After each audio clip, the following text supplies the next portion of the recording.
بسم اللہ الرحمن الرحیم۔ السلام علیکم ناظرین، عدم قدہ سے اسامہ جمشید آپ سب کو خوش آمدید کہتے ہیں۔ آج ہمارے مہمان ہیں جناب پروفیسر ڈاکٹر عبدالکبیر محسن صاحب۔ آپ نے P H D Arabic literature میں کی، بر صغیر کی عربی شاعری 16ویں صدی سے دور حاضر تک یہ آپ کا عنوان رہا۔ آپ پرنسپل رہے 4 سال عسکر مال کالج راولپنڈی کے۔ آپ کو قطر کی تنظیم جائزہ شیخ حمد کی طرف سے عربی سے اردو ترجمے کی کیٹیگری میں عالمی ایوارڈ دیا گیا۔ ڈاکٹر صاحب آپ کو ہم خوش آمدید کہتے ہیں، آپ کا شکریہ ادا کرتے ہیں، آپ نے ہمیں عزت بخشی۔ تو ڈاکٹر صاحب یہ اپنا تعارف جو ہے تعلیمی آپ خود بتائیں، کس طرح آپ نے کہاں کہاں سے تعلیم حاصل کی۔ صرف ایک بات یہ آپ کو بتاتے چلیں ناظرین کہ جو ان کی پی ایچ ڈی ہے بر صغیر کے میں عربی شاعری کے حوالے سے 16ویں صدی سے لے کے اب تک دور حاضر تک، اس پر انہوں نے ایک سبجیکٹ وغیرہ بھی بنایا، باقاعدہ تشکیل دیا گیا جو کہ اسلامی یونیورسٹی میں پڑھایا جاتا ہے، اور دیگر اب ان سے سنتے ہیں۔ جی ڈاکٹر صاحب اپنا تعلیمی جو آپ کا ایک سارا سفر ہے اس کے حوالے سے آپ بتائیں۔ بسم اللہ الرحمن الرحیم۔ اسامہ صاحب، میں عدم قدہ میں آپ نے مجھے مہمان کی حیثیت سے آج دعوت دی، میں اس پہ آپ کا شکریہ ادا کرتا ہوں۔ آپ کے کچھ پروگرامات میں نے سنے، خوشی ہوئی کہ آپ استفادہ کی غرض سے اور افادہ کی غرض سے مہمانوں کو بلاتے ہیں۔ جہاں تک آپ کے اس پہلے سوال کا تعلق ہے، تو میرے والد صاحب ایک نامور مدرسہ کے شیخ الحدیث تھے، جامعہ محمدیہ اوکاڑہ، جو لکھوی خاندان کا مشہور و معروف مدرسہ ہے۔ اسی طرح میرے ننیال میں میرے نانا محترم حضرت حافظ عبداللہ بڈھی مالوی، انہیں استاد پنجاب، استاد الاساتذہ کا خطاب دیا جاتا ہے۔ 50 برس انہوں نے بخاری شریف کی تدریس کی، ایک مسلک کے جامعہ سلفیہ فیصل آباد جو سب سے بڑا اس مسلک کا مدرسہ ہے، وہاں کے اور دیگر کئی مدارس میں۔ تو تعلیمی سلسلہ تو میرا یہیں سے شروع ہوا، حفظ قرآن کیا 10 برس کی عمر میں، ماشاءاللہ ماشاءاللہ۔ اور اس کے بعد والد صاحب کے زیر نگرانی درس نظامی کا آغاز کیا۔ حفظ سے پہلے میں کچھ اسکول کی 4تھی کلاس میں تھا، تو والد صاحب نے مناسب جانا کہ توقف کر کے وقفہ کرا کے مجھے حفظ میں ڈال دیا۔ الحمدللہ 1.25 سال کے عرصہ میں ایگزیکٹ میری عمر کوئی 10 برس کی عمر میں شروع کیا، تو 11.25 برس کی عمر میں میں نے تکمیل کی، ختم قرآن کیا۔ اس کے بعد درس نظامی کا آغاز ہوا جامعہ محمدیہ اوکاڑہ میں، وفاق کیا، فاضل عربی کیا، اور وفاق اور درس نظامی کے بیس پہ اسلامی یونیورسٹی میں سن 1983 میں ایم اے کے پہلے بیچ میں میرا داخلہ ہوا، اور اس دوران میں میٹرک بھی کر چکا تھا پرائیویٹ۔ تو چونکہ بیس داخلے کی درس نظامی اور وفاق کی عالیہ کی ڈگری تھی، تو یہاں داخلہ لے کے 3 سال کا کورس تھا پہلا بیچ، تو الحمدللہ نمایاں حیثیت سے میں نے وہ کورس اس کو مکمل کیا۔ اس دوران میں نے روایتی ایف اے اور بی اے بھی کر لیا تھا، اور بعد ازاں میری وہاں اسلامی یونیورسٹی میں ہی لیکچرار کی حیثیت سے تقرر ہوا سن 1988 میں۔ اس کے بعد پھر میں نے 94 سے 1994 سے میں نے بہاولپور کی اسلامیہ یونیورسٹی میں پی ایچ ڈی کے سلسلے میں اپنی رجسٹریشن کروائی، اور اگلے 3 برسوں میں وہاں سے پی ایچ ڈی میری مکمل ہوئی۔ تو 1999 میں میں نے لیکچرار تھا اسلامی یونیورسٹی میں، وہاں سے میں نے پنجاب ہائر ایجوکیشن ڈپارٹمنٹ کے ایسوسیٹ پروفیسر آف عربی کے لیے میں نے اپلائی کیا، اس میں میری سلیکشن ہو گئی، اور عسکر مال میں میرا تقرر ہوا، میری پوسٹنگ ہوئی۔ صرف 6 مہینے گزار کے میں پھر 5 سال کے لیے ڈیپوٹیشن پہ واپس اسلامی یونیورسٹی چلا گیا، وہاں سے 2004 میں واپسی ہوئی ہے، اور ابھی تک میں یہیں ہوں عسکر مال کالج میں۔ یہاں میں واحد ٹیچر تھا عربی زبان و ادب کا، تو یہاں عربی کا کوئی زیادہ کام نہیں تھا، تو پچھلے 4 برس میں نے پرنسپل کی حیثیت سے ذمہ داریاں انجام دی ہیں، اور ابھی 1 ماہ پہلے نئے پرنسپل صاحب آئے ہیں، ان کو میں نے چارج دے دیا ہے، اور میری اس وقت 58 برس کی عمر ہو چکی ہے۔ بہت خوش نصیبی ہے کہ آپ نے ایک 1.25 سال میں حفظ کیا اور بہت شروع سے ایک اچھا آغاز لیا۔ اچھا ڈاکٹر صاحب، اگلا آپ یہ اب بتائیں کہ اپنے بر صغیر میں جو عربی شاعری ہے 16ویں صدی سے لے کے اب تک کی، یہ ایک بہت ہی ہمارے جو پاکستان کے ادبا ہیں، دانشور ہیں، دوسرے لوگ ہیں، جاننا چاہتے ہیں، اس کو آپ جتنا تفصیل سے بتا سکیں وہ اب بتائیں اس کا۔ جی اسامہ صاحب، اس سلسلے میں گزارش یہ ہے کہ پی ایچ ڈی کرنے کے لیے سب سے اہم مرحلہ ہوتا ہے موضوع کی تلاش۔ جی ایسا موضوع جس پہ کام نہ ہوا ہو، کوئی اچھوتے قسم کا موضوع ہو اور تحقیق کے قابل ہو، کافی شرائط ہوتی ہیں۔ مشہور یہ ہے کہ آدھی پی ایچ ڈی موضوع تلاش کرنے پر ختم ہو جاتی ہے۔ تو میرا رجحان شروع سے عربی زبان و ادب کی طرف چونکہ رہا۔ ایم اے کے مرحلہ میں اسلامی یونیورسٹی میں میں نے جو موضوع اپنے تھیسس کے لیے چنا وہ تھا شعر العربی فی شبہ القارہ فی القرن الثانی عشر الہجری، ایک صدی کے 12ویں صدی ہجری کے جو عرب شعراء تھے بر صغیر کے۔ کیونکہ عام تاثر یہ ہے کہ بر صغیر عجم کا گھر تھا، تو یہاں شاید عربی کا وہ والا معیار اور گہما گہمی نہیں تھی جو بلاد عرب میں ہوتی ہے، عربی زبان کے علاقوں میں ہوتی ہے۔ تو میں نے مناسب جانا، میرا رجحان اس طرف ہوا کہ میں اہل بر صغیر میں جن لوگوں نے عربی زبان و ادب کے حوالے سے کوئی کام کیا ہے کسی قسم کا، تو شاعری کا میں نے انتخاب کیا۔ اس کے بعد چونکہ ایک بنیاد بن چکی تھی، تو پی ایچ ڈی کرنے کا جب مرحلہ آیا تو میں نے اسی موضوع کو آگے بڑھایا۔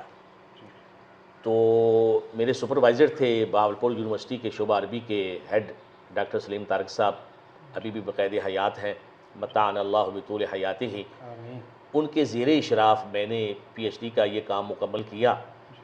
ٹاپک تھا الشعر العربی فی شبہ قارۃ پاکستان والہند، الاتجاہات الاسلوبیہ والموضوعیہ، یعنی عربی شاعری جو بر صغیر میں ہوئی ہے، آخری 4 صدیاں بھی ٹائٹل میں شامل تھا، اس کے موضوعاتی اور اسلوبی رجحانات۔ اس سلسلے میں میں نے کوئی 120 شعراء کے قریب ان کے حالات جمع کیے، اور جب اس میدان میں پڑا تو عام تاثر یہ تھا کہ کوئی 10-15 ہی مجھے لوگ ملیں گے جنہوں نے عربی میں طبع آزمائی کی ہو۔ لیکن جب معلومات جمع کرنی شروع کی، اس سلسلے میں نزہۃ الخواطر بہت بڑا مصدر ہے، یہ 8 جلدوں میں ہے، تو اس میں کافی مواد ملا، اور دیگر کتب کی وہ خاک چھانی پڑی، تو الحمدللہ 120 کے قریب یا اس سے بھی زیادہ کم و بیش مجھے شعراء کے، ان کو شعراء اس معنی میں کہ عربی شاعری کی ہے۔ میرا اس میں تحقیق کے بعد ذہن اس امر پر ٹھہرا کہ لوگ مجھ سے پوچھتے ہیں کہ آپ نے یہ پی ایچ ڈی کے مرحلے میں یہ کام کیا ہے، تو آپ بتائیں کہ معیار کیسا ہے ان کی شاعری کا۔ اس سلسلے میں بات یہ ہے کہ ایک عربی ابناء اللغت العربیہ، عربی زبان جن کی بولی ہے، جن کی گھٹی میں پڑی ہے، ان جیسا معیار تو ظاہر ہے کہ نہیں ہو سکتا۔ اس میں شاعری کے کچھ موضوعات ہوتے ہیں، مثلا جو شاعری کا موضوع تغزل ہے، تغزل میں ایک ابن السلیقہ جسے کہتے ہیں، ابن السلیقہ، جی جی ہر زبان کا جو ابن ہوتا ہے، فرزند ہوتا ہے، جس کی وہ زبان طبع ذات زبان ہوتی ہے، اس میں اور ایسے بندے کے درمیان جس نے وہ زبان سیکھی ہوتی ہے بڑا فرق ہوتا ہے۔ بالکل۔ میرا اب یہ تاثر یہ ہے، اور جو تحقیق کا نچوڑ ہے، کافی نکات ہیں، ایک نقطہ اس میں یہ تھا کہ اہل بر صغیر کی شاعری علمی اور فکری لحاظ سے بڑی طاقتور شاعری ہے۔ میں آپ کو یاد کراؤں گا کہ حفیظ جلندری کے پاس ذکر کیا گیا کہ ڈاکٹر محمد تاثیر جو ایک نامور شخصیت تھے، علامہ اقبال کے ہم عصر، وہ شاعری کرنے لگے ہیں۔ تو حفیظ صاحب نے، مرحوم نے، ایک بڑا بلیغ جملہ ارشاد کیا کہ وہ اپنے علم کے زور سے شاعری کرتا ہے، شاعر نہیں ہے لیکن اپنے علم کے زور پہ۔ جس نے کوئی زبان گہرائی میں جا کے پڑھی ہوتی ہے اور اس میں اگر ادبی ذوق بھی ہو تو کئی دفعہ وہ طبع آزمائی کر لیتا ہے۔ شعریت کے لحاظ سے، شاعری کے لحاظ سے وہ اس مقام تک نہیں پہنچ سکتا جو اس زبان کے اپنے کسی بندے کا ہوتا ہے جو طبع ذات شاعر ہوتا ہے۔ اور آپ کو پتہ ہے کہ طبع ذات شاعر یہ ایک خداوند کی دین ہے، شاعری کا ملکہ، اسی لیے شعراء کو تلاميذ الرحمن کا خطاب دیا جاتا ہے۔ یہ سیکھنے سے نہیں آتا۔ میں آپ کو یاد دلاؤں کہ ہمارے استاد محترم مصر کے تھے ڈاکٹر علی اشری زائد مرحوم، جو شعبہ عربی کے پہلے ڈین اور اگلے 10 برس وہ ڈین رہے اسلامی یونیورسٹی اسلام آباد میں۔ وہ ہمیں عروض پڑھایا کرتے تھے، اور وہ عروض میں تخصص، ان کا تخصص تھا۔ وہ بحریں جو ہوتی ہیں اور جو تقطیع کا عمل ہوتا ہے، انہوں نے تفصیل سے ہمیں یہ سارا علم پڑھایا اسلامی یونیورسٹی کے زمانے میں، ایم اے کے زمانے میں۔ تو ایک دن میں نے ان سے سوال کیا، عربی میں ہماری بات چیت ہوتی تھی، کہ حل تقول شعرا؟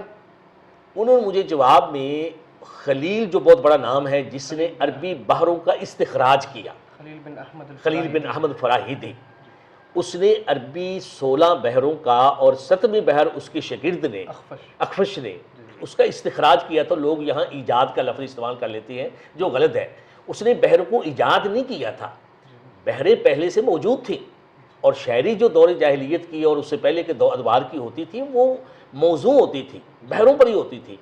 اس نے مطالعہ کر کے تمام عرب شعراء کے دواوین کا اس نے 16 اوزان کا استخراج کیا ہے کہ عربوں کی شاعری ان اوزان سے باہر نہیں جاتی۔ اس سے یہ سوال ہوا کہ آپ اتنے بڑے عالم، تو آپ نے کبھی شعر کہا ہے؟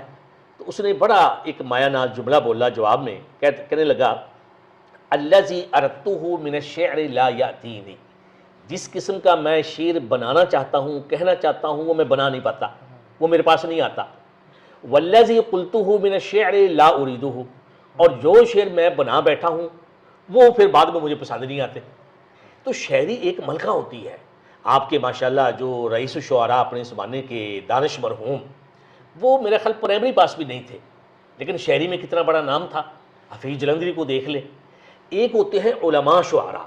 تو میرا تاثر یہ ہے بر صغیر کے عربی زبان میں شاعری کرنے والوں کے بارے میں کہ وہ علماء شعراء ہیں جنہوں نے عربی زبان کو اس کی گہرائی تک جا کے پڑھا، اور بیشتر وہ دینی مدارس کے یا کالجز یونیورسٹیز کے اساتذہ تھے۔ دور حاضر میں محترم استاد محترم جنہوں نے میرا ایم اے کا تھیسس کا مناقشہ کیا تھا اسلامی یونیورسٹی میں، پروفیسر ڈاکٹر خورشید رضوی کا نام لوں گا۔ ان کی عربی شاعری کمال کی ہے، اور ایسی شاعری ہے کہ میں نے عربوں کو ان کی شاعری سن کے اسلامی یونیورسٹی کے زمانے میں سر دھنتے دیکھا ہے۔ لیکن اس کے باوجود میں کہوں گا کہ ہم ان کو امرؤ القیس کے مرتبے تک نہیں پہنچا سکتے، رہیں گے وہ اجمی۔ اجمیت ان کی شاعری میں، دیکھیں شعریت کے ایک کچھ سلیقہ سے تعلق رکھنے والے موضوعات ہوتے ہیں، اس سلیقہ لغویہ کا اظہار ہوتا ہے تغزل میں، تشبیب میں، اور اس قسم کی شاعری میں۔ تو یہ علماء شعراء ہیں، جیسے حفیظ جلندری نے کہا کہ اپنے علم کے زور سے، تو فکری لحاظ سے، علمی لحاظ سے ان کی شاعری بہت طاقتور ہے۔ میں اس نتیجے پہ پہنچا تھا اپنے پی ایچ ڈی کی تھیسس میں۔ تو الحمدللہ کہ موضوعات کے اعتبار سے یہ شاعری بہت طاقتور شاعری ہے۔ اس میں سیرت النبی یعنی نعت جسے ہم کہتے ہیں، نعت کے مختلف موضوعات، ایک قصیدہ مولانا ادریس کاندھلوی کا ملتا ہے، اس میں انہوں نے نبی پاک کے بے شمار معجزات کا تذکرہ کیا ہے عربی شاعری میں۔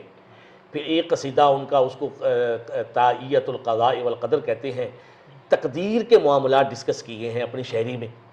تو یہ علمی شاعری ہے اور بڑی طاقتور شاعری ہے۔ تو غلام علی آزاد بلگرامی ایک بہت بڑا نام ہے 12ویں صدی ہجری کا، وہیں سے میں نے آغاز کیا تھا۔ ان کی شاعری ایسی ہے جو تغزل میں بھی ہمیں ملتی ہے، تشبیب بھی انہوں نے کی ہے۔ تو بہرحال یہ شاعری ایسی نہیں ہے کہ اس کو نظر انداز کیا جائے، تو یہ شاعری پڑھے جانے کے، تحقیق کیے جانے کے قابل ہے۔ اور میں نے اپنے اور میرے پی ایچ ڈی تھیسس کا اس کا جو مناقشہ باولپور یونیورسٹی میں ہوا، اور اس کی رپورٹ یہ مصر بھیجا گیا تھا، دوسری رپورٹ کے لیے ایک انٹرنل تھے جن کے پاس بھیجا گیا، اور ایک بیرون پاکستان، تو مصر گیا تھا۔ اور جو میرے مناقش تھے وہ اسلامی یونیورسٹی اسلام آباد کے ڈین، مشہور مصری نقاد ڈاکٹر فوت ہو چکے ہیں رحمہ اللہ تعالی، عبد المنعم رجا جبر۔ ان کا بڑا نام ہے عربی نقد میں، ان کی کتابیں ملتی ہیں، ان کی کتابیں اسلامی یونیورسٹی میں اور مصر کی بعض یونیورسٹیوں میں پڑھائی جاتی ہیں۔ بزرگ وہ نقاد تھے، انہوں نے میرا مناقشہ لیا تھا، اور آپ سمجھ سکتے ہیں کہ میرا کتنا پسینہ بہا ہوگا اس مناقشے میں۔ اتنا بڑا نقاد عربی زبان و ادب کا، اور جو اتھارٹی سمجھا جاتا ہے، تو وہ میرے ساتھ آخر میں متفق ہوئے تھے کہ یہ شاعری علمی لحاظ سے، فکری لحاظ سے بہت طاقتور شاعری ہے۔ تو یہ اس سلسلے میں کچھ گزارشات ہیں۔ بہت شکریہ۔ اس میں ویسے کوئی ایک دو نمونے کے طور پہ کوئی چیز بتانا چاہیں گے؟ اس میں یہ ہوا جی کہ کسی ایک شاعر کی آپ کو زیادہ اچھی بات لگی ہو، جو آپ کو ذاتی، ایک تو انسان صرف وہ ریسرچ اپنی پوری کر رہا ہوتا ہے نا، کہیں انسان کوئی کچھ چیز یاد رہ جاتی ہے۔ اس میں مسئلہ اسامہ صاحب میرے ساتھ یہ ہوا کہ یہ جسے آپ بات کر رہی ہیں، ایک زمانہ تھا کہ اس کی نوک زباں پہ ہزاروں چلو نہیں سینکڑوں عربی اشعار، سینکڑوں فارسی اشعار اور سینکڑوں اردو اشعار تھے۔ پچھلے 20 برسوں سے جو آپ کا مجھے اندازہ ہے کہ اگلا سوال ہوگا، میں ایک اور فیلڈ میں چلا گیا، ترجمہ کی فیلڈ میں، اور میری عمر ہے اس وقت 58 برس۔ مجھے لگتا ہے کہ وہ باقی ساری چیزیں میرے ذہن سے نکل چکی ہیں، کیونکہ میری ایک عادت تھی کہ میں جو کام کرتا اس کو اپنے ذہن و حواس پہ سوار کر لیتا ہوں۔ تو ترجمے کا جب آپ سوال کریں گے میں بتاؤں گا کہ میں نے اس فیلڈ کو ایسا اپنے اوپر سوار کیا، باقی یہ اگرچہ غلط ہوا ہے لیکن ہوا ہے میرے ساتھ، کہ باقی ساری چیزوں کو میں نے چھوڑ دیا۔ دیکھیں اسی ترقی اسی طرح ریاض، مستقل ریاض جو ہے نا وہی کسی ایک نتیجے پہنچتا ہے۔ تو ناظرین اب آپ کو بتاتے ہیں کہ ڈاکٹر صاحب کی جو ہے نا بہت زیادہ ترجمے کی خدمات ہیں، جو ایک انسان سے جو وقوع پذیر ہونا یہ اللہ کا ایک بہت بڑا انعام ہے۔ تو ڈاکٹر صاحب کی ابھی یہ ساتھ ہمارے لے کر بھی آئے ہیں ایک ترجمے کی، جو انہوں نے ترجمہ کیا ہے، اور بھی انہوں نے کئی چیزیں ترجمہ کی، جیسا آپ کو بتایا کہ ان کو قطر کی ایک تنظیم جو جائزہ حمد ہے وہاں کی طرف سے ان کو انعام بھی دیا گیا ہے۔ ڈاکٹر صاحب اپنے ترجمے کے حوالے سے زندگی کا بتائیں، سفر سارا بتائیں ترجمے کا۔ اسامہ صاحب اللہ تعالیٰ اگر شروع ڈاکٹر صاحب یہاں سے کریں کہ آپ کا ترجمے کا ذاتی نظریہ کیا ہے، ترجمے کو آپ نے کیسا پایا؟ وہ تو بھی ابھی تک آپ جی رہے ہیں نا، اس میں تو آپ زیادہ اچھا بتا سکتے ہیں، یہاں سے شروع کریں ترجمے کی۔ نہیں، یہاں میں اختتام کروں گا، ٹھیک ہو گیا، ٹھیک ہو، یعنی سوال کے آخر میں اس جزئیہ کا جواب دوں گا۔ جی جی جی۔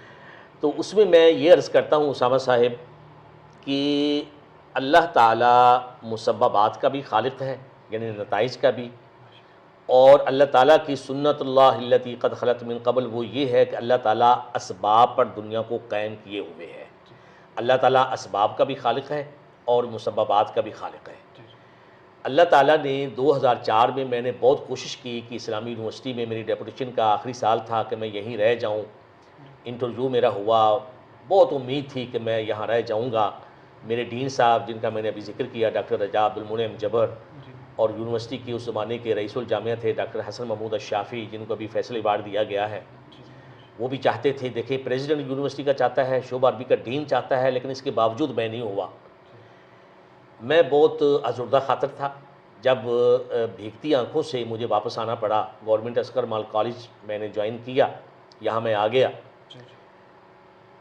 اب میں اداس تھا، غمزدہ تھا۔ اسلامی یونیورسٹی اس کو میں فردوس گم گشتہ، اور میں نے خود اس کو چھوڑا تھا۔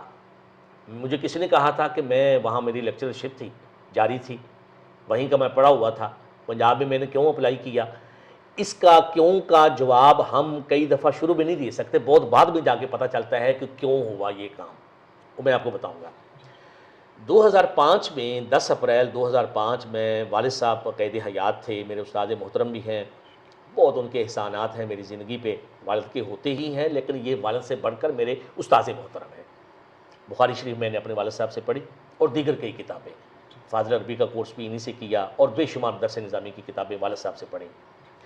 ان کے پاس میں ملنے کے لیے گیا ہوا تھا، شام کا وقت تھا، تو انہوں نے مجھے کہا کہ محسن، میرا اب زندگی کا آخری مرحلہ ہے، 36 برس ہو گیا مجھے بخاری شریف پڑھاتے ہوئے، اور جو شیوخ الحدیث ہیں، شیخ الحدیث آپ کو پتہ ہے کہ جو ہر مدرسہ کا وہ ہوتا ہے جو بخاری شریف کی تدریس کرتا ہے، اور درس نظامی کے آخری مرحلہ میں بخاری شریف پڑھائی جاتی ہے تمام مدارس میں۔ ان کو 36 برس ہو گئے تھے، تو بتلانے لگے کہ میں نے فتح الباری جو بخاری شریف کی سب سے اعلیٰ و عرفہ شرح ہے، حافظ ابن حجر عسقلانی کی، اور اس کے بعد مولانا انور شاہ کاشمیری ایک بہت بڑا نام ہے، دیوبند کے مدرسہ کے شیخ الحدیث رہے، ان کی 4 جلدوں میں پوری مفصل شرح تو نہیں ہے لیکن چیدہ چیدہ نکات ہیں فیض الباری کے نام سے۔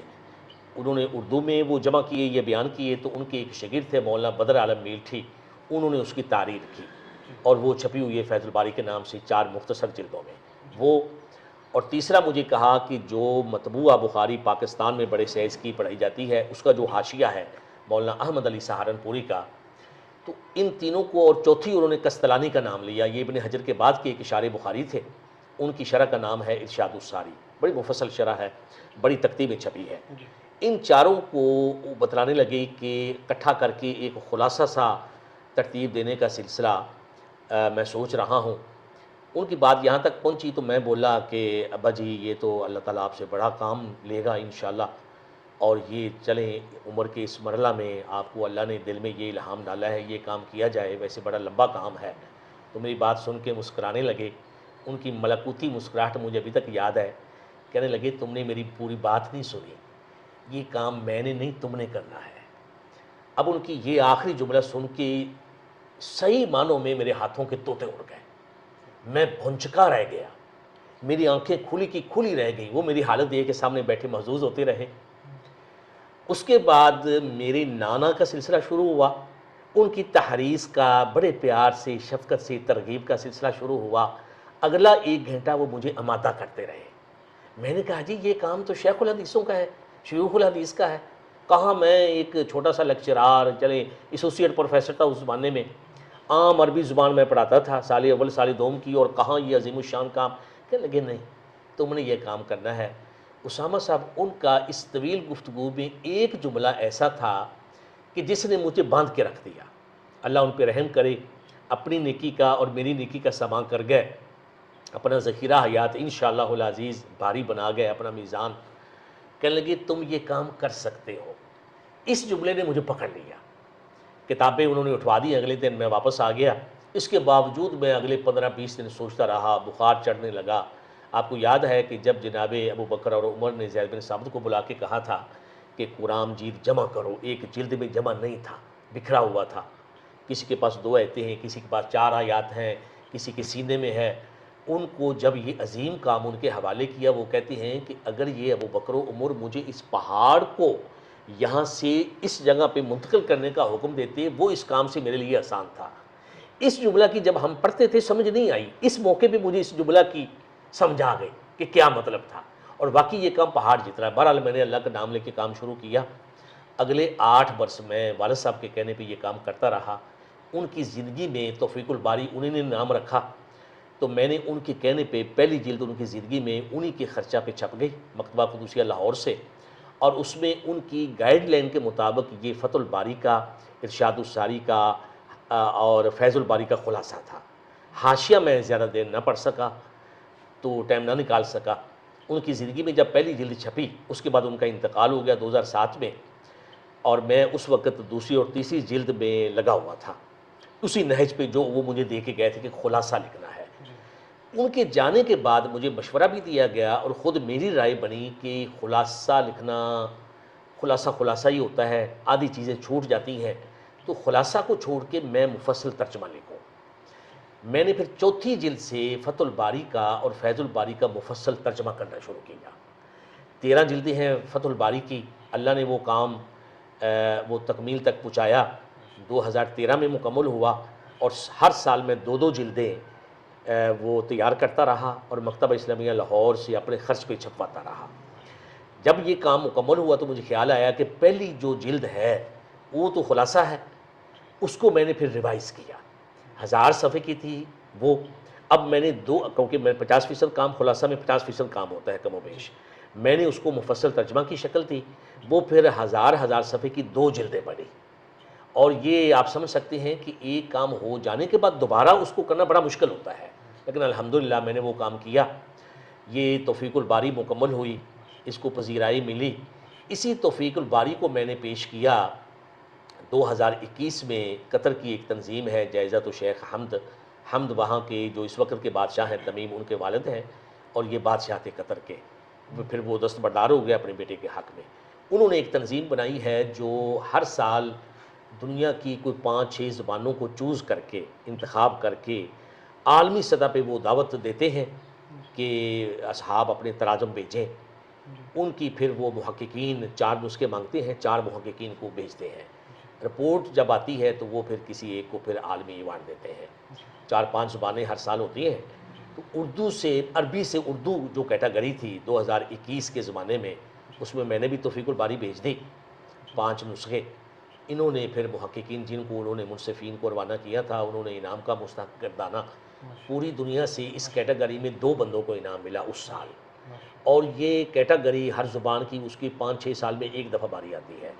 اس سال دونوں انعام پاکستان کے حصے میں آئے۔ ایک توفیق الباری کو انعام دیا گیا، یعنی اچیومنٹ ایوارڈ دیا گیا دوحہ بلا کے، اور دوسرے صاحب تھے ڈاکٹر طفیل ہاشمی۔ اچھا اچھا علامہ اقبال اوپن یونیورسٹی کی جو شعبہ اسلامیات کے ڈین رہے ہیں، ابھی بھی بقید حیات ہیں، ہم دونوں ساتھ اکٹھے گئے تھے دوحہ، تو ان کو ان کے کسی ترجمہ کے کام پہ بھی انعام ملا۔ تو اس میں آپ دیکھ سکتے ہیں کہ عربی اردو کام کرنے والی ایک وسیع مارکیٹ ہے، اہل ہند اس میں بہت آگے ہیں، بنگلہ دیش میں بھی کام ہوتا ہے اور دنیا کے مختلف ممالک میں۔ تو اسی لیے جب وہ انعام کا اعلان ہوا تو ایک عرب صحافی ہیں، میرا خیال اسلامی یونیورسٹی میں ہوتے ہیں، برا کے نام سے، البرا خالد ہلال، شامی شاعر شامی، جی ہاں، بہت عالم آدمی ہیں۔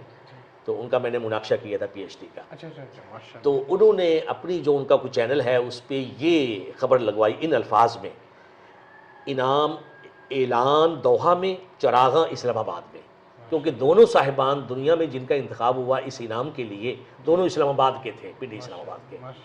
تو الحمدللہ یہ اس کے بعد پھر ترجمے کا کام رکا نہیں ہے۔ تو فقہ السنہ یہ ایک بڑی وقیع کتاب ہے، سید سابق تھے جن کا 2-4 سال پہلے انتقال ہوا ہے، مصر کے بہت بڑے عالم، تو 94 برس کی عمر میں ان کا انتقال ہوا۔ انہوں نے ایک بہت مایہ ناز کتاب دینی مسائل پہ، تیمم وضو سے شروع کر کے ترتیب کے ساتھ آخر تک گئے ہیں وہ۔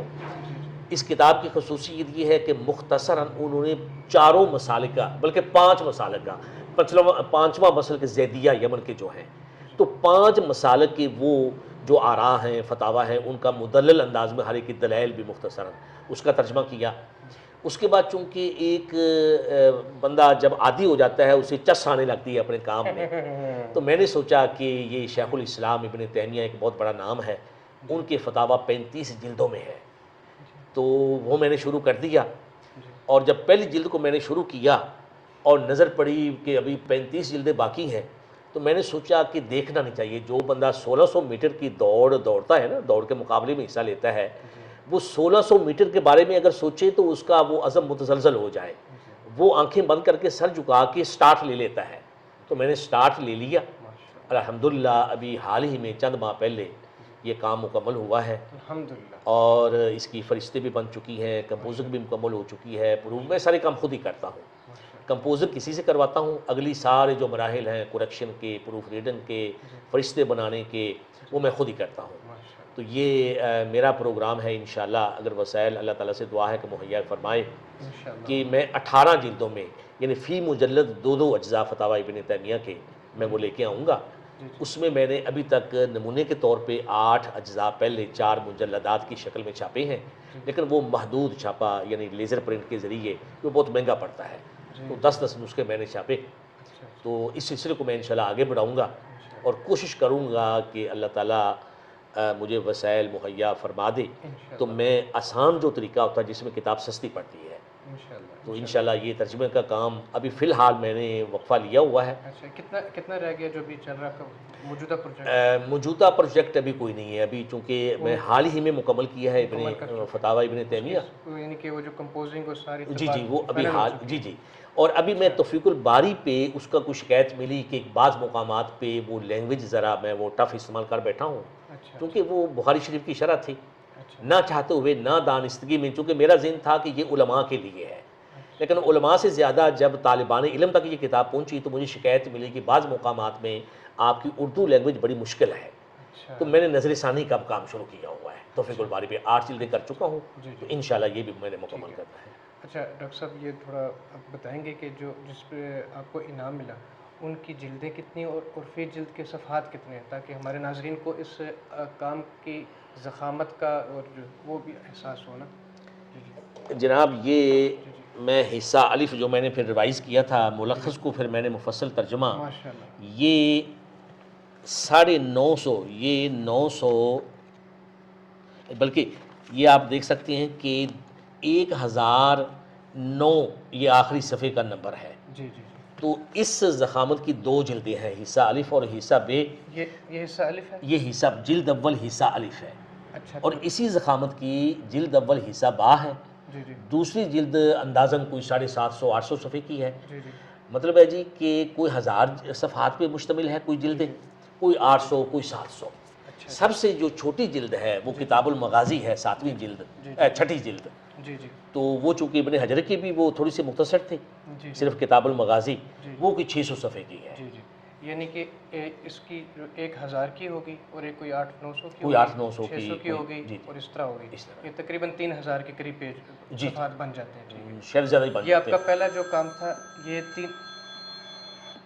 یعنی کہ جو آپ کا پہلا کام ہے یہ 3000 صفحات پہ مشتمل ہے. چھپے ہوئے. اس کے بعد جو اب کے کام فقہ و ہوگی کتنے؟ سنہ وہ 900 صفحے کی 2 ضخیم جلدیں ہیں. جی فقہ و لیکن سنہ ناظرین ان کا جو پہلا کام ہے ڈاکٹر صاحب کا، ہمارے پروفیسر ڈاکٹر صاحب کا، وہ تقریباً 3000 صفحات پر مشتمل ہے، اور جو دوسرا کام ہے ترجمے کا عربی سے اردو وہ 1600 صفحات. 16 صفحات پہ. اور اس کے بعد کا ڈاکٹر صاحب جو کام فتاوی ابن تیمیہ کی مجموعی صفحات جو پرنٹ ہوں گے، جو میں کتابی شکل دے چکا ہوں، جی وہ میرا اندازہ ہے کہ 35 جلدیں ہیں تو فی جلد کوئی 500 اوسط نکلتی ہے صفحات کی، چھپے ہوئے صفحات کی، کمپوزڈ صفحات کی. جی جی تو 35 کو اب 500 سے اگر ضرب دے لیں جی جی تو یہ کوئی کتنے بن گئے جی؟ 35 کو 17-18 ہزار بن گئے. ضرب دینی ہے 500 سے 500 سے جی 17000. 17,000. جی جی جی تو یہ بہت ماشاءاللہ فخر کی بات ہے، اعزاز کی بات ہے. اللہ آپ کو برکتیں دے، اللہ آپ کو جو ہے اس کا جزائے خیر دے، اور جتنے آپ کے بھی جو معاملات ہیں انشاءاللہ یہ بہت آسانی سے ہو جائیں گے. ظاہری بات ہے، اصل تو جو ہے اپنے جو بڑا کام ہے ترجمہ کرنا وہ آپ کر چکے ہیں. تو ناظرین یہ جو ان کا آخری کام ہے تقریباً 17000 صفحات کا بن رہا ہے. 17000 صفحات انہوں نے ترجمہ کیے. اچھا ڈاکٹر صاحب اب کچھ ترجمے کے حوالے سے جی بتائیں کہ ترجمے کو کیسا محسوس، جو کہ ابھی تک آپ پر جی اپنے کا طاری کرنا ہوتا ہے، جی جی اس کو آپ کیا سمجھتے ہیں، کیا آپ کے نظریات ہیں، جی جا کے ہمارے طلبہ بھی، اساتذہ بھی سب مستفید ہوں، بلکہ ہمارے جتنے اساتذہ ہیں وہ بھی آپ کے طلبہ ہی ہیں، ظاہری بات ہے. جی جی انشاءاللہ. اسامہ صاحب اس سلسلے میں یہ ہے، عربی کا ایک شعر آپ نے سنا ہوگا، من طلب العلا سحر اللیالی، راتوں کو جاگنا پڑتا ہے. دنیوی کوئی مقصد ہو یا کوئی دینی مقصد ہو، کوئی علمی و تحقیقی مقصد ہو، حتیٰ کہ اچھے نمبر لینے کے لیے امتحانات کی تیاری ہو، محنت تو کرنا پڑتی ہے. میرا اس سلسلے میں ذاتی تجربہ اور محصل یہ رہا کہ کام کو اپنے اوپر سوار کرنا پڑتا ہے. اسامہ صاحب میں نے ترجمے کا کام جب شروع کیا 2005 میں فتح الباری سے، تو میں نے عزم کیا کہ میں روزانہ 7 صفحات ترجمہ کیا کروں گا، یعنی 7 جو اردو دستہ ہوتا ہے وہ صفحات 7. اب میں کتاب اور وہ دستہ اور کاغذ پینسل وہ اپنے ساتھ کالج لے آتا. کالج میں جو مجھے ٹائم ملتا، باقر صاحب گواہ ہیں کہ میں اپنا دروازہ بند رکھتا تھا، پڑھاتا تھا جو میرے پیریڈ ہوتے تھے روزانہ کے بیس پہ، اور اس کے بعد دروازہ بند کر کے میں لگا رہتا تھا. کام کالج میں اگر مکمل نہیں ہوا، میں بچوں کو ان کے اسکول سے لینے کے لیے وہاں رکنا پڑتا تھا 15-20 منٹ. کچھ کام میں آدھا صفحہ وہاں بھی لکھ لیتا تھا. میں مختلف جگہوں پہ اپنی گاڑی کے اندر کام کرتا پکڑا گیا ہوں. تو کام کو اپنے اوپر سوار کرنا پڑتا ہے. جب تک کوئی بھی کام اپنے اوپر سوار نہ کیا جائے، کوئی بڑا کام، وہ پھر ہوتا نہیں ہے یا اچھے طریقے سے نہیں ہوتا. تو میری اپنے بچوں کو، بچیوں کو اور اپنے شاگردوں کو الحمدللہ جو کہ ہزاروں میں ہوں گے، سب کو میں ہر موقع پہ نصیحت کرتا ہوں کہ بچوں کام کو اپنے اوپر سوار کرو. دیگر کام بھی امور دنیا انجام تو دینے ہیں، لیکن ترجیح آپ نے دینی ہے جو کام اس وقت آپ کے سامنے ہے. مثلا آج کل بچوں کے سیکنڈ ایئر کے امتحان ہونے والے ہیں، میرے بیٹے کے پیپر ہونے والے ہیں. اس کو میں نے نصیحت کہ بیٹا اس کو سوار کر لو، کھاؤ پیو، نماز پڑھو، کھیلو کودو، وہ اپنی جگہ پہ، اس کام کو سوار کر لو. تو ترجیحات ہوتی ہیں. تو جب تک بندہ اپنے اوپر سوار نہ کالے، اب یقین جانیں میں مبالغہ نہیں کروں گا کہ میں عید والے دن بھی کام کرتا رہا ہوں، کیونکہ میں نے تقریباً نظر مان لی تھی کہ میں نے 7 صفحات روزانہ لکھنے ہیں. کسی دن میں اگر 6 لکھ سکا کسی وجہ سے، اگلے دن میں 8 لکھتا تھا.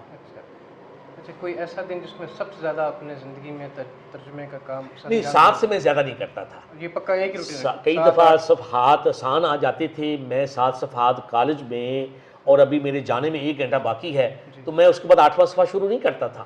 اچھا سب سے زیادہ جو صفحات کبھی زندگی میں کی، وہ 7 ایک دن میں 7. یہ بہت اچھی بات ہے. وہ مثلا سے اقوام متحدہ کے جو ترجمے کے حوالے سے وہ ایک چارٹر ہے، وہ کہتے ہیں کہ ایک جو پورا مترجم ہے پورے کوئی 8 گھنٹے میں 5 صفحات کرے. اچھا، وہ یعنی کہ اپنے تبازات وہ اس کے مطابق بھی وہ اس میں کام کرتے ہیں. اچھا آپ کی سوال کا ایک ہی حصہ لیکن تھا. اس میں ڈاکٹر صاحب ایک معذرت، مجھے معاف کیجیے گا کہ ڈاکٹر نور جمعہ صاحب آپ جانتے ہوں گے، جی میرے شاگرد ہیں وہ کہتے ہیں میں ایک دن میں 20 صفحات ترجمہ کرتا تھا. تو وہ بڑی ٹھیک ہے، ہر بندے کا اپنا ایک مزاج ہوتا ہے، ایک اسٹیمنا ہوتا ہے. لیکن آپ نے ایک نور جمعہ صاحب بہت قابل ہیں ماشاءاللہ، مجھے فخر ہے کہ میں نے انہیں پڑھایا ہے. جی بالکل. اچھا، ترجمے کے حوالے سے ڈاکٹر صاحب کچھ بتائیں کہ ترجمہ کیا آپ نے کیسا پایا، کہ اس کی کوئی تکنیک آپ جی جو ذاتی ہے، جی جی مثلا فرض کریں آپ کو بھی ترجمے پہ بات کرنے کے لیے کہا جا رہا ہے، طلباء ہیں، آپ سے سننا چاہ رہے ہیں کہ کیا نظریات ہیں، کیسے آپ نے مختلف مشکلات کو دیکھا اور کتنا مشکل آپ نے کام لیا اور کام بھی پورا مختصر میں پھر آسان ہوتا ہے کہ انسان کو وہ آزادی ہوتی ہے کہ وہ تھوڑا اس کی جو مشکل چیزیں ہیں اس کو ادھر کچھ وہ کر کے رد و بدل کر کے یا کم بیش کر کے مختصر میں کر لے. جہاں پورا ترجمہ کرنا ہے وہاں تو آپ اس کے ساتھ پابند ہیں. جی. اس سے آپ نے، اور خاص طور پہ جو دینی متون ہیں یہ ہیں بھی حساس متون ہیں، تو اس کے حوالے سے ڈاکٹر صاحب آپ بتائیں. اسامہ صاحب، یہ بہت ہی آپ کا اہم اور علمی سوال ہے، چونکہ مجھے الحمدللہ 20 برس ہو گئے اس فیلڈ میں. جی جی میں نچوڑ بیان کروں گا آپ کے اس سوال کے جواب میں جی کہ ترجمہ ہوتا ہے، معروف یہ ہے کہ 2 قسم کا ہوتا ہے. ایک ترجمہ حرفیہ، جی جی عین الفاظ کے مطابق ترجمہ کیا جائے، جی اچھا لگے، سلیس عبارت بنے یا نہ بنے، جی جی ایسا ترجمہ کرنے والی بھی موجود ہے.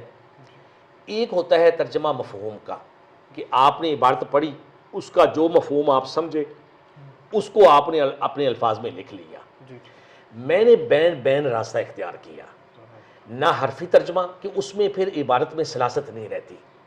عربی زبان کا اپنا انداز ہے، اردو زبان کا اپنا انداز ہے، آپ کو پتہ ہے. اگر میں دوسرا طریقہ جو معروف اور شائع ہے وہ استعمال کرتا، اس میں کئی دفعہ اس کا نقصان یہ ہوتا ہے کہ بندے کی اپنی فہم کئی دفعہ ناقص ہو جاتی ہے. میں عبارت کو سمجھ نہیں سکا، اپنے حسب فہم میں نے وہ تعبیر کر دیا اپنے الفاظ میں، لیکن وہ بعد میں کسی اہل علم نے پڑھا، اس نے کہا جی یہ ترجمہ غلط ہوا ہے. میں درمیان میں رہا، نہ میں لفظوں سے دور گیا، نہ میں نے اپنی فہم کو سوار ہونے دیا. آپ کو پتہ ہے کہ ابن تیمیہ نے کئی موضوعات بڑے عقلی قسم کے جب وہ رد کرتے ہیں، معتزلہ کا، جہمیہ کا اور عقلیت پسندوں کا، اس میں بڑی مشکل ان کی کئی دفعہ عبارتیں ہو جاتی ہیں. میں نے الحمدللہ چونکہ عربی زبان گہرائی سے پڑھی ہے، اسلامی یونیورسٹی میں پڑھی ہے، پھر وہاں پڑھائی ہے، پی ایچ ڈی کے مرحلے تک میں پڑھاتا رہا ہوں. الحمدللہ میں عاجزانہ انداز میں کہتا ہوں کہ خاصی حد تک کمانڈ ہے مجھے عربی زبان پہ. میں نے کوشش کی کہ میں سمجھوں یا نہ سمجھوں، عبارت میں سمجھوں یا نہ سمجھوں، ترجمہ صحیح کروں. ترجمہ جو بنتا ہے، عبارت کا جو حق ہے، میں اس کو اپنے انداز میں اس کا ترجمہ کر دوں. عین ممکن ہے کہ کوئی مجھ سے یہ نکال کے، ابن تیمیہ کا خصوصاً، مجھ سے کہے کہ یہ مجھے سمجھا دے، میں اسے سمجھا نہ پاؤں، میرے ترجمہ میں وہ غلطی نہیں نکال سکے گا انشاءاللہ. میں نے دعوت دی مقدمہ میں توفیق الباری کے اہل علم کو کہ مجھے میری رحم اللہ من اہدی الی اخطائی، تو کتابت کی غلطیاں تو موجود ہیں، میں اب نظر ثانی کر رہا ہوں. باقی کو میرے والد صاحب نے پہلی جلد حرفن پڑھی تھی، وہ تو شیخ الحدیث تھے بہت بڑے، کسی ایک جگہ پہ بھی انہوں نے کانٹا نہیں لگایا تھا الحمدللہ. تو ترجمے کا یہ ہے کہ آپ عبارت سے دور بھی نہ جائیں اور بالکل حرفوں تک بھی محدود نہ رہیں، کہ آپ کی عبارت میں آپ کی جو آپ ترجمے کے الفاظ ہیں اس میں سلاست ہی نہ رہے، اس میں روانی ہی نہ رہے.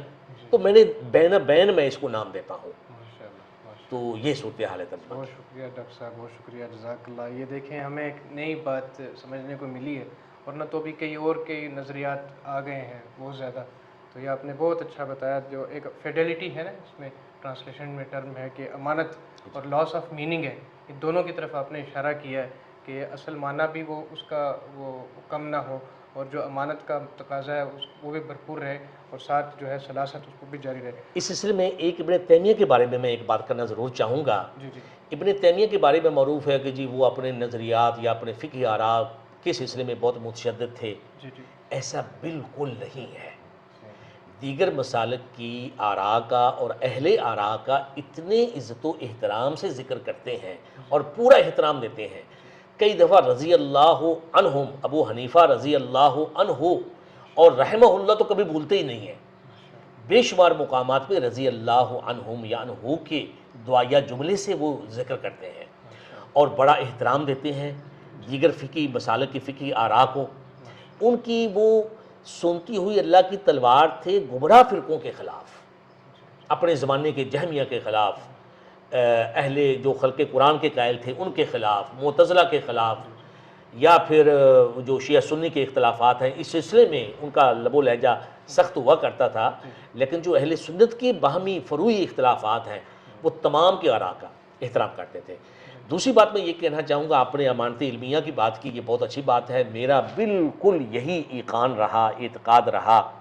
ابن تیمیہ نے جو فقہی آراء ذکر کی، چونکہ ہر مسئلے کو انہوں نے ٹچ کیا ہے، تو مثلا فاتح خلف الامام کے مسئلے میں، طلاق ثلاثہ کے مسئلے میں، وہ جس مسلک پہ میں کاربند ہوں اس کے وہ مخالف ہیں، اور فاتح خلف الامام پہ وہ امام کے پیچھے جب وہ جہری نمازوں میں امامت کرا رہا ہو، فاتح پڑھنے کے قائل نہیں ہے، جبکہ میں جس مسلک سے ہوں اس میں ہم پڑھتے ہیں۔ لیکن میں نے ان کی کوئی بات مس نہیں کی، ان کا پورا موقف بیان کیا، اور بین قوسین اپنے تبصرے کرتا رہا، اپنی طرف سے انہیں جواب دیتا رہا۔ بین قوسین میں نے اپنا یہ رکھا کہ اپنی جو بات کروں وہ ترجمہ میں خلط ملط نہ ہونے دوں، اپنی جو بات کروں وہ بریکٹ میں کروں، تو فقہ الباری ہو یا فقہ السنہ ہو یا فتاویٰ ہو، اپنی بات میں نے ان کی باتوں کے ساتھ خلط ملط اور ان کا ترجمہ کوشش کی ہے کہ بالکل وہ جو کہنا چاہتے ہیں وہ بات ناظرین تک پہنچاؤں۔ بہت شکریہ، اللہ آپ کو جزائے خیر دے۔ اچھا، ویسے ایک ضمن سوال، اس کا آپ جتنا جواب دینا چاہیں۔ ہمارے ہاں یہاں ترجمہ as a B S level پہ پڑھایا جا رہا ہے، ایم ایس لیول پہ پڑھایا جا رہا ہے، اور کئی یونیورسٹیز میں جو ہے ٹرانسلیشن اسٹڈیز بھی آئی ہے، اور کئی خود شوق سے بھی ترجمے سے وابستہ ہیں۔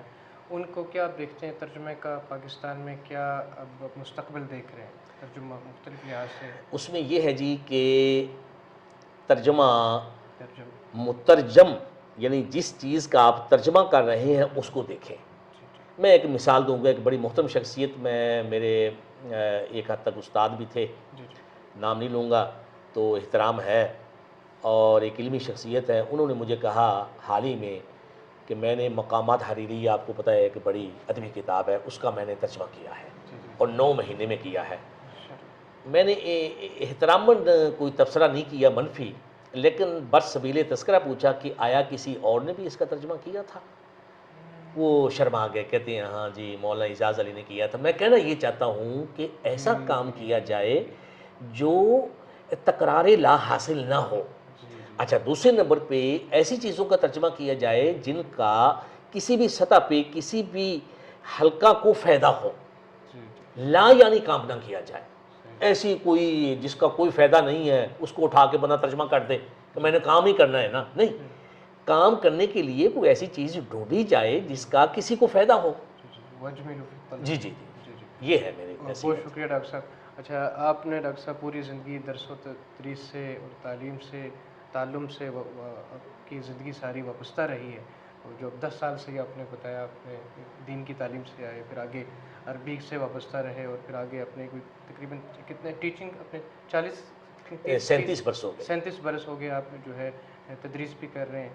تو آپ اپنا اس کا کوئی نچوڑ بتائیں، یعنی کہ اپنا جو ہے نا تعلیم عربی زبان کے حوالے سے ہر لحاظ سے، ایک اپنے فن تدریس، فن تعلم ہے، اب سارا جو آپ جتنا آپ مناسب سمجھیں آپ ہمیں بتائیں اپنا جو اس میں نچوڑ اپنے زندگی کا نا، جو علمی زندگی ہے۔ لاہور سے ایک رسالہ چھپتا ہے محدث، جی جی، اس میں میں نے کوئی 10 سال ہوئے ایک مضمون لکھا کہ عربی آسان ہے۔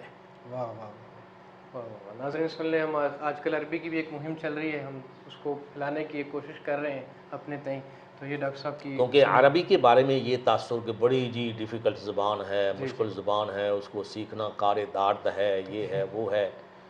میری 37 سالہ تدریسی جو خدمات ہیں، اسلامی یونیورسٹی میں بہت پڑھائی میں نے، جی شروع میں لینگویج پڑھاتا رہا، العربیہ للناشئین کتاب چلتی تھی وہاں اس زمانے میں، جی جی اور سیکھنے والے چینی تھے، روسی تھے، جی اسپینش تھے اور دیگر جن کو الف بے بھی نہیں آتی تھی، تو ایسے لوگوں کو عربی آپ سمجھ سکتے ہیں کہ کتنی، تو پڑھاتے پڑھاتے میرا ایک تبعات طریقہ، تبعات میں اس لیے کہتا ہوں کہ وہ طریقہ تحریر کی شکل میں لانے سے پہلے میں نے کسی اور کے پاس نہیں دیکھا تھا۔ بعد میں امریکہ میں ایک نوجوان ہیں، بہت پاپولر ہیں عربی زبان کی تدریس میں، وہ میں امریکہ گیا تو پتہ چلا کہ وہ وہی طریقہ استعمال کرتے ہیں، گویا ان کے ذہن میں بھی اللہ نے وہ طریقہ ڈالا۔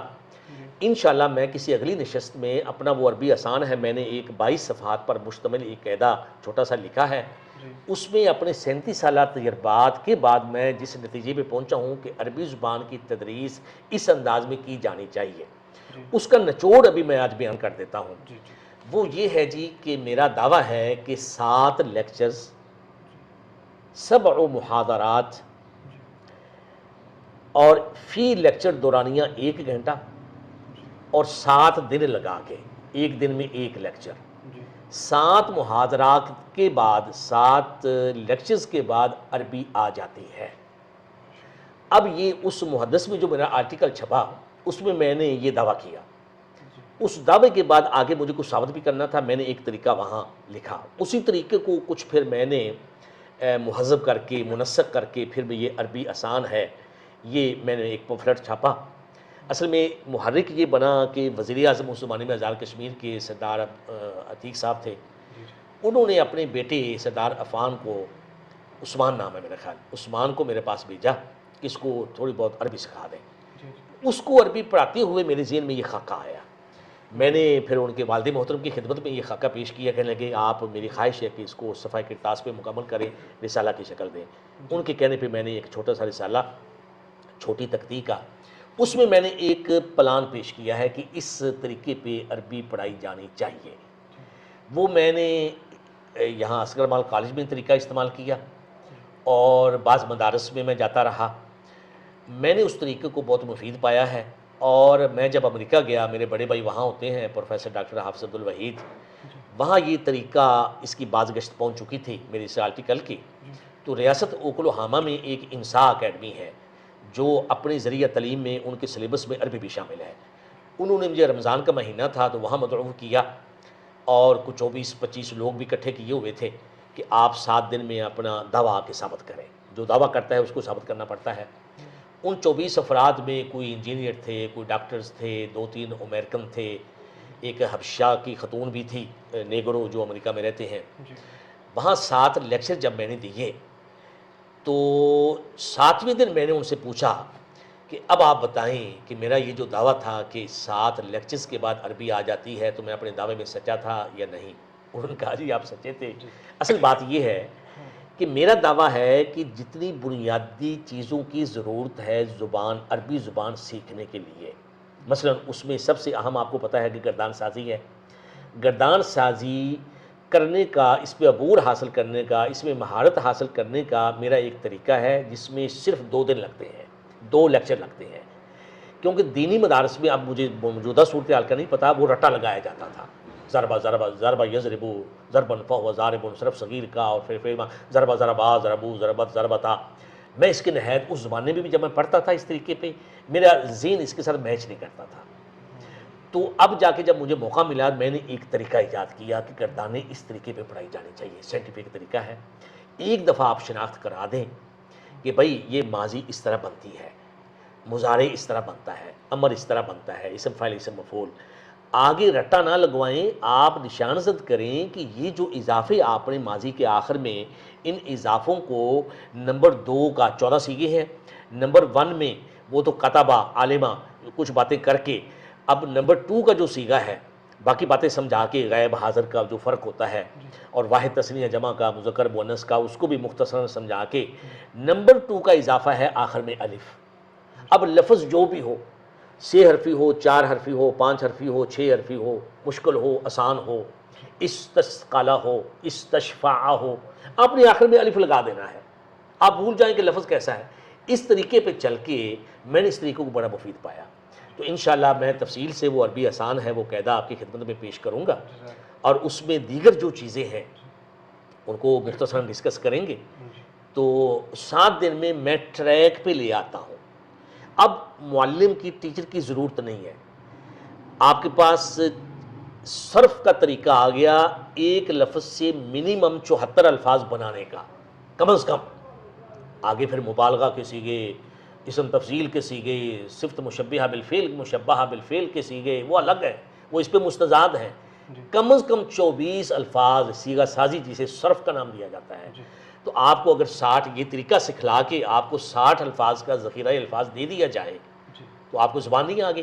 اب آگے ٹریک پہ منزل سامنے آپ کو نظر آ رہی ہے، اب آپ پہ منحصر ہے کہ آپ زیادہ تیز رفتاری سے منزل تک جاتے ہیں یا وہ چیونٹی کی رفتار سے جاتے ہیں۔ میرا کام ختم، آپ کو صرف کا طریقہ دے دیا، کچھ بنیادی اعراب چونکہ عربی زبان کی خصوصیت ہے کہ زبر زیر پیش آتی ہے، تنوین آتی ہے، اس کا تھوڑے بہت کلیے زیادہ نہیں. پھر آپ کو ذخیرہ الفاظ دے دیا. اب آپ کا کام ہے کہ آپ روزانہ کی بنیاد پہ کچھ مشق کریں. 10 منٹ آپ عربی کو دیں ان چیزوں بنیادی چیزوں کو سیکھنے کے بعد. 10 منٹ یا 15 منٹ آپ روزانہ دیں گے کہ 2 مہینے بعد آپ عربوں کے کان کتریں گے. یہ میرا دعویٰ ہے. زبردست زبردست، بہت شکریہ. اچھا ڈاکٹر صاحب، کیا ایسا ہو سکتا ہے یہی کتاب جو ہے اس کی وہ جو PDF فارم ہے وہ بھی میں بن جائے آج ہی آپ تاکہ کو بنی ہوئی ہے فائدہ عام جو ہے جی ہم جی اپنے اس کو بالکل دے دیں تو اس اپنے ناظرین جی بالکل کمنٹ انشاءاللہ ہم کمنٹ میں یا کسی بھی طرح اپنا آپ تک یہ پہنچا دیں گے، کوئی اس کا کسی ویب سائٹ کے ساتھ یا کسی فیس بک پر اس کا لنک بنا کر نا انشاءاللہ ہم آپ کو نظم دے دیں میں گے. آپ کو آج بھیج دوں گا. جی جی. اور ڈاکٹر صاحب بس کوئی آخری آپ کوئی پیغام دینا چاہیں آخری جو میری جی ختام اپنے آپ کو بھی، اسامہ صاحب آپ کو بھی، ناظرین کو بھی، جی جی سب کو یہ ہدایت ہے جی جی کہ جو کام بھی علمی و تحقیقی ترجمہ وغیرہ ترجمہ جو کام بھی کیا جائے جی. وہ اس میں ریاکاری کا شیبہ نہیں ہونا چاہیے. اللہ. آپ کا وہ کام آپ کے میزان حسنات میں قیامت کے روز تبھی شامل ہوگا جب وہ ریاکاری سے پاک ہوگا. آپ کسی کو خوش نہ کریں. میں ایک مثال دے دیتا ہوں. میں نے اپنے 4 سالہ دورے پرنسپل میں، حالانکہ آپ کو پتہ ہے کہ ہمارے پاس کوئی ایسے فنڈز نہیں ہوتے اوپر سے، یہ گراؤنڈ جس کالج میں ہو اس میں میچ ہوتے ہیں ہفتہ میں، جمعے والے دن یا اتوار والے دن، اس کی تھوڑی بہت آمدنی، اور جو 9th 10th 11th 12th وغیرہ سینٹر بنتے ہیں، جو لڑکے پیپر دینے آتے ہیں موٹر سائیکل کھڑا کرتے ہیں، ان سے کوئی 20 روپے اور موبائل رکھتے ہیں اس کا 10 روپے، یہ تھوڑی بہت لگی بدی آمدنی. تھوڑے بہت پیسے کبھی کبھار تیسرے چوتھے مہینے کوئی 2-2.5 لاکھ اوپر سے بھی آ جاتا ہے. میں نے 3.25 سال یہ پرنسپلی کی ہے. اس دوران میں نے کالج میں بہت کام کروائے ہیں. اس پیسے کو میں نے غلط سلط چائے پینے میں نہیں اڑایا. پرنسپل چائے بہت پیتے ہیں اور پلاتے ہیں، میں نے نہ پی نہ پلائی. لہٰذا لوگ میرے پاس باقر صاحب آپ کو بتائیں گے پرنسپل آفس میں آنا چھوڑ دیا تھا کہ چائے تو ملتی نہیں ہے. اس پیسے کو میں نے آدھے کالج کو سولر پینل پہ شفٹ کیا. 400 کرسیاں اور لوہے کے بینچ وہ ڈیمیج پڑے تھے، ان کو نکلوا کے میں نے مرمت کروایا. میں نے جناب یہ کار پارکنگ جس میں کوئی 60-70 کاریں آ سکتی ہیں ان کا شیڈ نہیں تھا، شیڈ بنوایا. اور سب سے بڑی بات 3 بور کروائے یہ 3.25 سال میں. پرنسپل آفس کا واش روم پرانے زمانے کا 60 سال پہلے کا بنا ہوا تھا، لوگ وہاں جاتے نہیں تھے. مہمان ہمارے پاس سیکرٹری صاحب کئی دفعہ آ جاتے، ڈاکٹر کالج صاحب، اس کو میں نے اس کی مرمت کروائی. قائد اعظم لائبریری میں نے بنائی. ایک اور لائبریری میں نے وہاں ایک اچھی شکل دے کے اس کو لائبریری کی 50 کرسیاں 4 لاکھ میں نے بنوائی. تو ابھی ایک MP صاحب تازہ جو پرنسپل آئے ہیں اس کی تقریب میں آ کے اس کے کان میں کسی نے ڈال دیا کہ یہ جملہ بھی بولیں. وہ ظاہر ایک دشمن بھی ہوتے ہیں بندے کے. جملہ اس نے اپنی تقریر میں یہ بولا، میں تو نہیں تھا تقریر میں، کہ پچھلے 4 سال میں کوئی کام نہیں ہوا. تو مجھے جب اگلے دن پتہ چلا اور میرے دوست اظہار غم کرنے اور چسکا لینے کچھ آئی میرے پاس بہت اچھی تو بات. میں نے کہا جی کہ جتنے کام میں نے کرائے ہیں وہ اللہ کو خوش کرنے کے لیے، اللہ کی مخلوق کی خدمت کے لیے کرائے تھے. مجھے قطعاً اس جملے سے کوئی دکھ نہیں پہنچا. میں نے لوگوں کے لیے کرائے ہوتے کام تو مجھے دکھ ہوتا.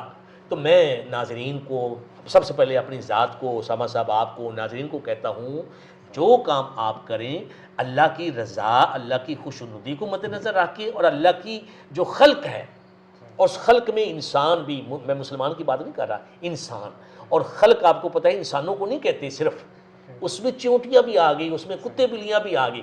اللہ کی خلق کی خدمت، ان کی فلاح و بہبود کا کوئی بھی کام، جب آپ اپنا عزم اپنی نیت یہ بنا لیں گے، آپ کو کسی بھی بات پہ جو آپ پہ منفی تبصرہ ہوگا، کوئی آپ کا حسد برا، کوئی حاسد آپ کے جملہ کسے گا، آپ کو دکھ نہیں ہوگا. الخلق وعیال اللہ. الخلق وعیال اللہ. اس سلسلے کی آخری بات میں یہ کرنا چاہتا ہوں کہ ایک بہت بڑے شاہ اسماعیل شہید اگرچہ متنازع شخصیت ہیں، دلی میں وہ جامع مسجد دلی میں منگل والے دن عصر کے بعد درس دیا کرتے تھے، اور درس ان کا بڑا مشہور ہوا، اور لوگ دور دراز سے اس زمانے کا، یعنی یہ 150 سال پہلے کی بات ہے، 200 سال پہلے کی، 1820 کے لگ بھگ. تو درس ان کا ختم ہوا تو وہ جانے کے لیے اپنے محلہ کی مسجد میں جا رہے تھے، تو سیڑھیاں اتر رہے تھے جامع مسجد دلی کی. ایک دہقان سیڑھیاں چڑھ رہا تھا، پہچانتا نہیں تھا. کہنے لگا بھائی صاحب یہاں شاہ صاحب کا درس ہوتا ہے، وہ ہو گیا کہ ابھی ہونا ہے؟ وہ کہتے ہیں جی بھائی وہ تو ہو گیا، آپ لیٹ ہو. کہتا وہ ہو میں تو اتنی دور سے، مجھے تو کوئی سواری نہیں ملی. کہنے لگے بھائی میں اس درس میں خود ہی تعارف نہیں کروایا کہ میں ہوں. کہتے ہیں بیٹھو بھائی, میں نے درس سنا ہے, وہ ساری باتیں میں تمہیں سناتا ہوں. سیڑھیوں پہ بٹھا کے پورا درس دیا ہے اور اس کو روانہ کر دیا ہے. کسی نے کہا شاہ جی آپ نے ایک کے لیے درس دیا؟ کہتے پہلے بھی تو ایک کے لیے دیا تھا. یہ آپ اپنے کسی بھی عمل میں جو آپ کرتے ہیں اللہ کے لیے, اللہ کے خلق کے لیے, یہ نیت کر لیں کہ یہ کام اللہ کی رضا کے لیے ہے.